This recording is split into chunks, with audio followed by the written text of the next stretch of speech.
For more on this, let's speak to James Dorsey in Singapore. He's an adjunct senior fellow at the S. Rajaratnam School of International Studies. James, always good to speak to you. Now, publicly, Washington says it wants a ceasefire, that it's close to securing one. But then when we hear from Netanyahu, the deal seems very far away. What does this tell us about this apparent pressure Netanyahu's getting from the United States? Well, there's no doubt that the United States wants to see a ceasefire. The question is whether it's willing to do what it will take to get Netanyahu to agree to a ceasefire. I think we need to keep in mind two things. First of all, the ceasefire negotiations are not simply about a ceasefire. They are about who will control Gaza after the guns fall silent.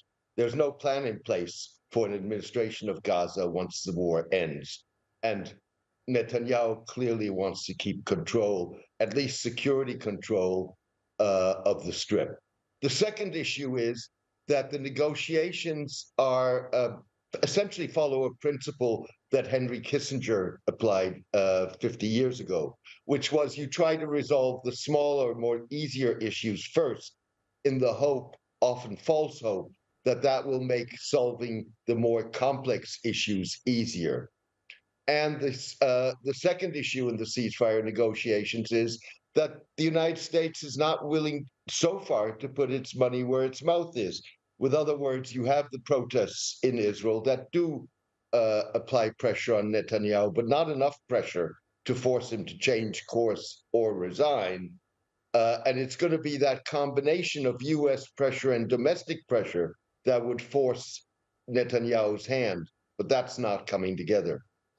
What could the U.S. do? You said the U.S., if they really wanted this to end, they could take action. But what kind of action would put that ultimate pressure on Netanyahu? I mean, there are all kinds of things that the U.S. could do. There's been some speculation that the U.S. may pull out some forces out of the Middle East that were brought in to counter a potential Iranian strike. The message being that that Israel should not take U.S. Support for granted.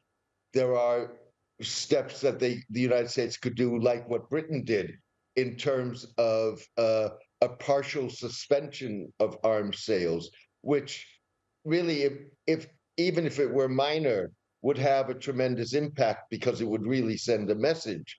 The problem, of course, is for the Biden administration is that it's 2 months out to a presidential election in the United States, and it's trying to balance two constituencies, one that favors the Israeli position and one that favors the Palestinian position. With other words, one that favors the war and one that favors a ceasefire. And those are two mutually exclusive communities in a sense, and it's very tough on the administration to walk a fine line between them. Yeah, it certainly is. We'll certainly be keeping an eye on what will happen in the next few weeks. James Dorsey in Singapore, thank you. Thank you for having me.